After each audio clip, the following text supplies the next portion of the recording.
The weather this year has been really hard. It's been so dry and so hot. Like every crop is struggling in the heat. The Ceredigion growers are suffering basically. They're having to work very hard to keep their crops alive. As a grower, your days are packed, whatever the weather is.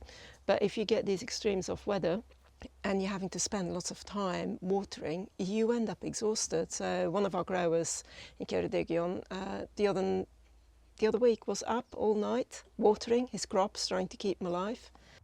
Yeah, it's going to have a big financial impact on us if we've put all of our effort into planting, we've bought the transplants, we've prepared the ground, we've paid the employees to plant them, and then they don't grow. I mean, all my cost is up front and I can't produce the produce to then sell it.